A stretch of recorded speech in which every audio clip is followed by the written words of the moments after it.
జగన్ ఎందుకని? ఇక మొత్తం ఫెసిలిటీస్ మార్చాడు. స్కూల్లో అన్నీ బాగున్నాయి, ఫుడ్ ఎంత బాగుంది. ఇది కొంచెం అప్డేట్ అయింది స్కూల్ మొత్తం, మాకైతే నచ్చారు.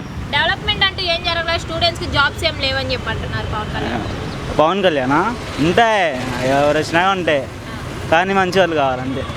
నెక్స్ట్ సీఎంగా జగన్ గారు కనుక గెలిస్తే బీహార్ కానీ పాకిస్తాన్ కానీ పారిపోవాలి మనమంతా అని చెప్పి పవన్ కళ్యాణ్ గారు అంటున్నారు. అదంతా ఏముండదు. మరి ఇప్పుడు తెలంగాణలో చూసుకుంటే కేసీఆర్ గారు ఓడిపోయారు కదా, ఎఫెక్ట్ ఏమైనా జగన్ గారి మీద పడుతుంది? పడదు. ఎందుకని? ఎందుకు పడుతుంది అంటే అంత నమ్మకం అండి జగన్ గారే గెలుస్తారు మామూలుగా మాకుంది ఒకటి. అంటే పథకాలు పెట్టారా? చాలా ఎక్కువ పథకాలు బాబు గారు ఇస్తారు, ఇచ్చినప్పుడు చూద్దాంలేండి. అంటే అంటున్నారు కదా గ్యాస్ సిలిండర్స్ ఫ్రీగా ఇస్తాము, మహిళలకు బస్సు ఫ్రీగా పెడతాము. ఎన్నిసార్లు చెప్పారు అలా? నేను చెప్పానులే, మీరు పోయినసారి చెప్పారు కానీ ఇప్పుడు నెరవేరుస్తా అంటున్నారు కదా.